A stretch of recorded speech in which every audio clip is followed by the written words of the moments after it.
Welcome to God with George Ortega and Joshua Bond.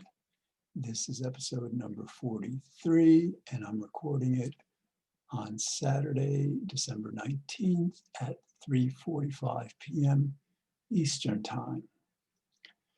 Josh won't be with us today, and perhaps not tomorrow, but certainly or hopefully the day after that. And all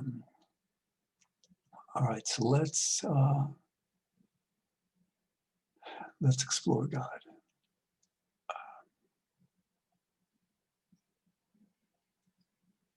You have to keep coming back to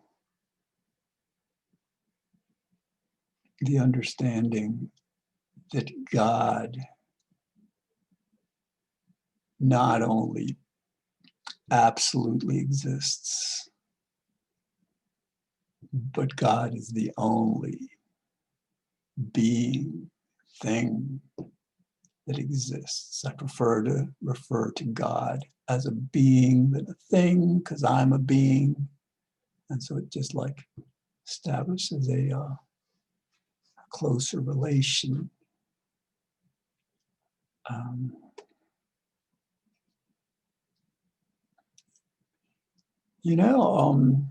The thought just came to me. I've been working for 10 years to get the world to understand that, get the world to understand that, that we don't have a free will, that, that everything is God's will, and there are many, many good reasons for understanding this and integrating it into one's worldview, one's everyday life. But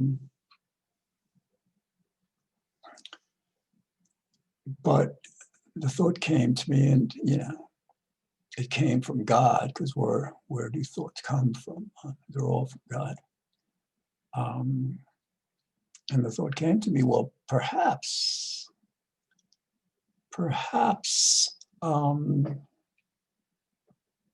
first demonstrating to the world, helping the world understand that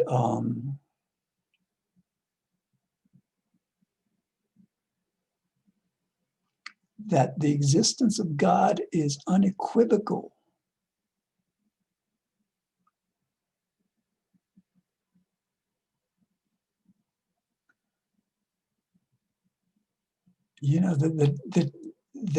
God is not a faith, just a faith or a hope or a belief. God is, again, really the only reality. So, right now that God has given me that epiphany, then I wait to see how influential it is, how compelling an epiphany it is, because basically, if I consider it for a certain amount of time, and I determine that it really is the best focus at this time for this series, then I'll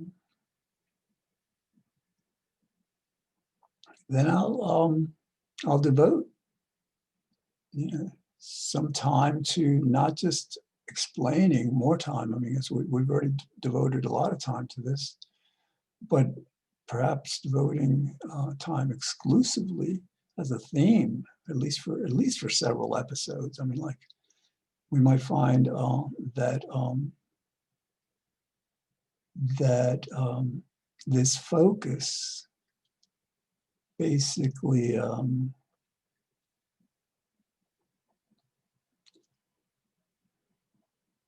basically becomes our message, the message of God, the God show, is most fundamentally that she exists. I use she because, we've been using he for several thousand millennia, and I think it's good to, especially during this time, focus more directly at God's feminine divine presence.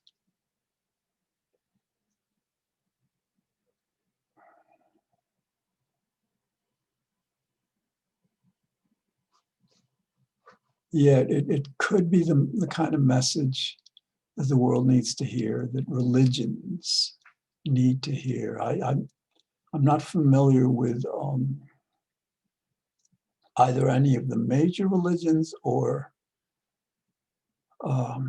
even minor ones that, to be honest, I haven't done the research on the minor ones, but, I do a lot of reading on religion and all, and I haven't come across a religion that,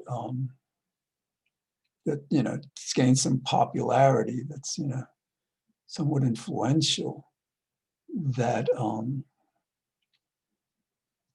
at least, can be Googled and found. I should do that. See if anyone's doing this. But that's the thing. If there is, then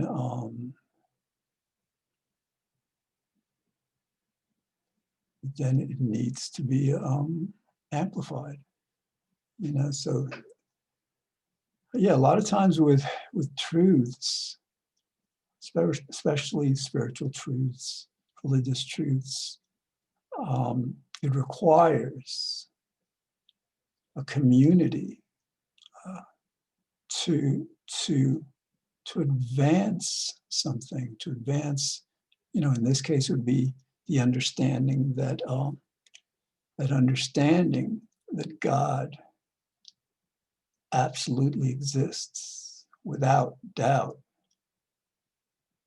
is a perhaps major leap in our world's evolution of religion, evolution of our species.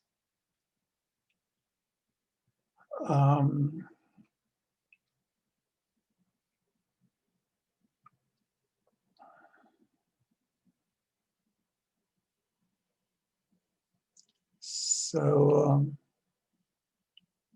yeah, it often takes communities to advance our world, and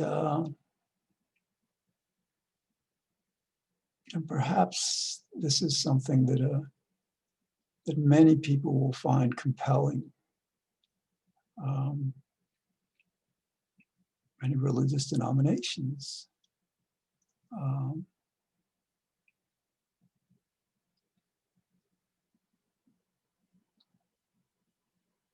We'll see. We'll see what God wants.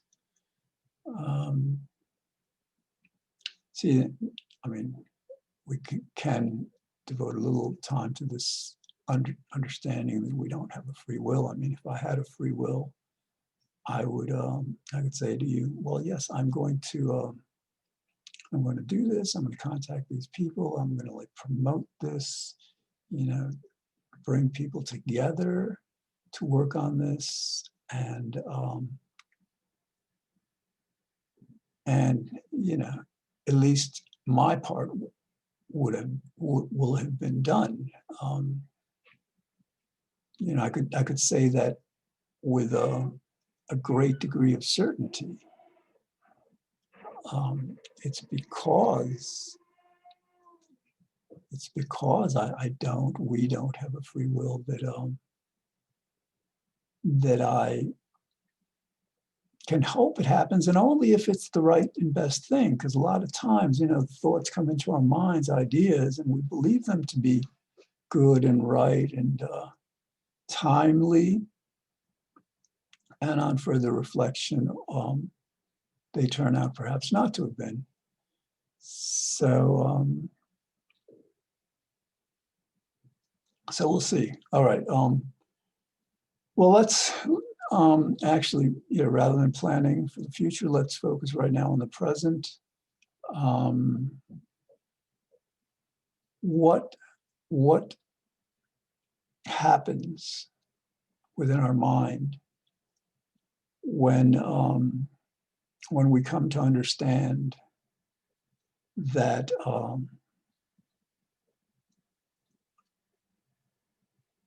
that God must, by logic and science, exist? For me, I mean, this is something I've known for years and years and years. I mean, it's not new to me.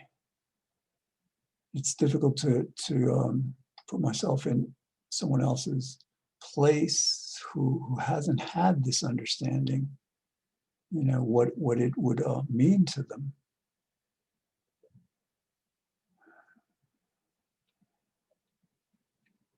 Well, what it means to me is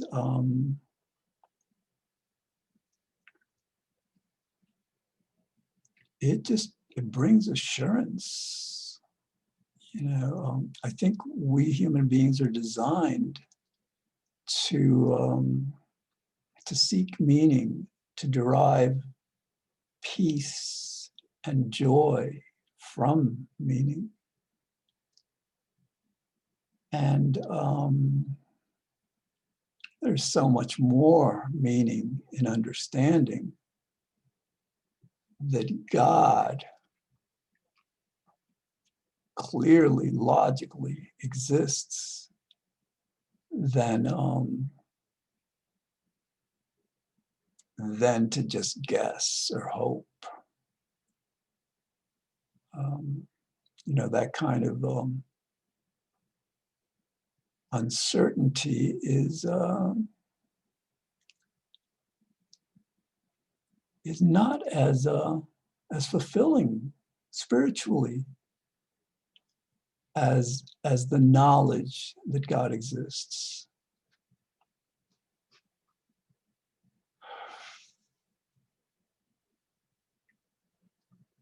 Yeah, this is good. So, I mean, 10 years after leading a movement to get everyone to understand that no, everything is God's will, and I would ordinarily bring a lot of science into it. Just everything is cause and effect. Everything is like chemistry, physics, whatever. But and I still believe that has powerful utility, that it can transform our world in the best of ways.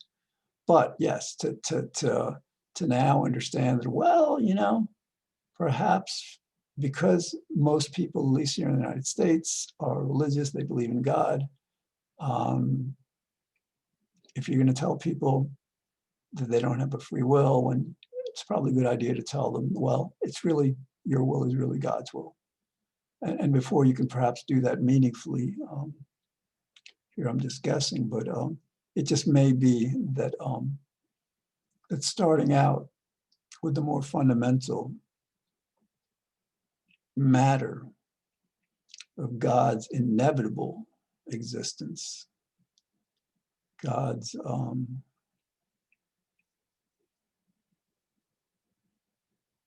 completely necessary existence is where the work should be right now.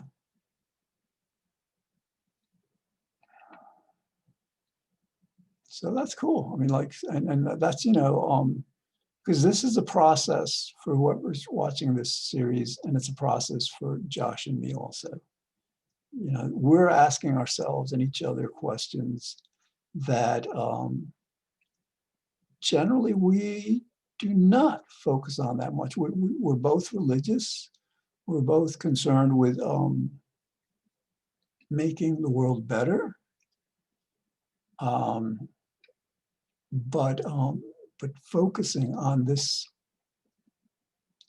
matter, this, I mean, to many people, the question of whether God is a necessary existence. It seems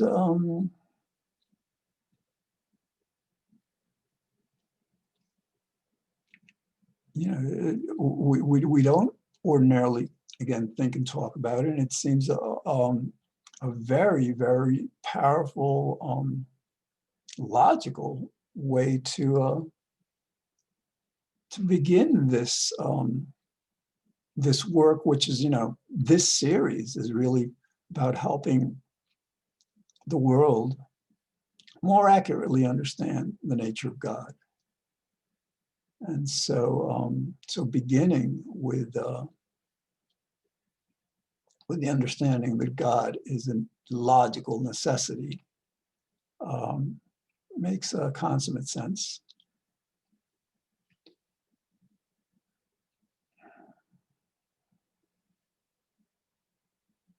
Kind of like it's 4:01. I haven't been out.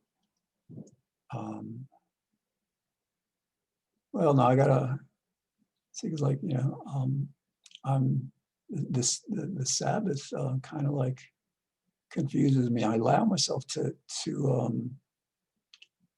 make these videos because it's like communication, and you know, I live alone, so I don't think the Sabbath, you know, intends for people to be isolated, you know, for the day. And this is a kind of communication that really connects me with both myself and others, really, even though people may not see this for, I mean, this is scheduled for next Wednesday. So I think Sabbath is over in about an hour and 15 minutes or so. So might as well wait, maybe play some bass guitar or something for a while. But yeah, I kind of want to go out actually before the sun goes down. Yeah, I should go. All right. So after you know, I've got 10 more minutes on the show, and then I will, you know, walk. You know, take a long walk. You know, and the other thing is like, you know, for example, I want to go and buy a few things, and actually, no, that's not a good idea because, like, you know, basically Saturday at 5 o'clock, 6 o'clock, there's going to be a lot of people out, and I'd rather wait until it's safer, you know, the pandemic. But I still would want to get out. Yeah, all right. So like, you know, 9 minutes and 54 seconds left on this show, and I gotta wait a little to process the video, perhaps. But, all right, I guess I'm out of material. What can I tell you? I said what I wanted to say, and I'm a little tired today, but I feel good. You know, I definitely feel good. Yeah, I'm actually feeling so good. I mean, like I'm in a very spiritual mood state. I was playing some bass earlier, meditating. Um, I wrote what was going to be a message to someone. Then it turned out to be a post, a Facebook post that I you know, had up for a little while and then took down. But it was spiritual. It's like, you know, the whole day is well, part of it is like last night. I mean, I don't know how much apart, whatever, but like I start watching, no, there's other stuff. I start watching Joseph and his Technicolor Dreamcoat, the movie, the film. Not bad. I mean, it's getting right to the part where, you know, I think the brothers sell him into slavery, tell his father he's dead and stuff. So like, you know, little, but anyway, but no, I have been in a spiritual mood the entire day, which is nice, which kind of like makes me not want to go out, you know, because the problem with going out around here, I mean, I walk, you know, there's the traffic, the cars, and you know, and then now, you know, ordinarily, you know, people around, that's great, but ordinarily you got to walk around them and stuff. And so yeah, so actually sometimes, although no, I don't have the motivation to go out. I'll go out later, when it's dark, when far fewer people are out, when I can do my shopping, rather than go out and come back and go out again, something like that. All right. So all right, we have like dawdled enough. Let's get back to God. Okay. I mean, yeah. So, all right. Now, this dawdling, whatever I was just doing for the last 5 minutes, however long, this was all God. Or we're getting back. No, I'm not going to go with the free will thing. I am going to go with the all right, well, yes. So, it's not just that God exists. No, I was going to go into actually explaining some of the attributes of God, including that God is everything. So God is actually everything that I'm saying. But I got some hairs up there and it's funny because I try to comb it, but I don't have the mirror view. Hold on, I'm gonna turn off my video for a minute. All right, so I think you can still hear me. And it's funny, this thing, maybe I should just wear a yarmulke. I'm gonna wear a yarmulke and we'll keep that thing down. This little thing, it's bothering my connect. It's not like I'm all that, interference really, but all right, where are we? There we go. All right, so I'm wearing my yarmulke. And so that thing is no longer visible. So, yeah, I'm not going to, excuse me, I must have to sneeze or something. I'm not going to shift to the free will thing. Let me stay within 5 minutes, less than 5 minutes, but that's a lot of time. Why do I say that God is a logical necessity? You have to define God. And we did this episodes 3 through 7. Not when you, because you may have a mistaken notion of God. When God is properly defined, like there's a proper definition for table, for chair, for plate, for sky, for planet. There are proper definitions for what makes up reality. And there's a proper definition for God. And if you define God as being the creator of this universe, eternal, infinite, well, you've just described the known and unknown universe. God is essentially synonymous with the known and unknown universe. Why do I say known and unknown? Because science, science tells us, I don't know, I think it's getting a little cold or something. I'm right by the window, I don't know. Science tells us that that there's a universe that began at the Big Bang almost 14 billion years ago. And I'm going to pause this. I'm going to get some water. Hold on.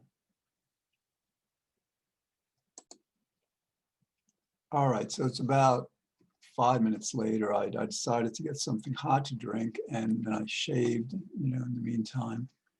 And all right, so where were we? Science tells us that that this world, began at the Big Bang. It can't tell, and so science tells us about the known universe. That's what science can perceive, can interact with, or at least understand to exist. The unknown universe includes, for example, what happened before the Big Bang, or what's out there beyond where our strongest telescopes can perceive.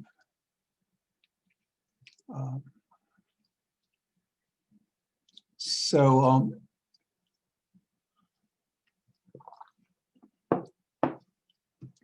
religion tells us about the unknown universe, because where science has a limitation, then we move to logic. You have to understand, logic is the basis, the foundation, the indispensable foundation of all understanding. It has to make sense. That's how, from anything you do, everything you pretty much, what you do. I mean, you have emotions, fine. But, what we understand sometimes, yeah, sometimes we rely on intuition, on a feeling. But in terms of science, in terms of things like, well, does something exist or not? We look at evidence, and logic guides our reflection and conclusions. I'm almost done with this. All right, so like basically, if you define God as eternal, as everything, and all powerful, like the laws of nature, like the universe, like what created the universe, the known universe, then you have to conclude that God exists. Logically, it's inescapable. All right. So got a minute and 12 seconds left before the show ends, this episode. And I was thinking, oh, I'm going to do 2 episodes, just, but no, I'm going to rest. It's a Sabbath. I mean, maybe I shouldn't be doing this. I don't know. All right. Well, hope you're having a good, this is, you'll see this on Wednesday. I mean, I upload these usually, soon after I do them. Also, you can see them on either, usually on Internet Archive, YouTube, whatever. I should get them on podcasts, whatever. But anyway, yeah, all right. So from now on, for the foreseeable future, the discussion is going to be, at least from my end, I'm going to try to, move in this direction to focus on this understanding that God necessarily exists, that God is not just a belief or a faith or a hope. Okay, thanks for watching. I will see you again soon.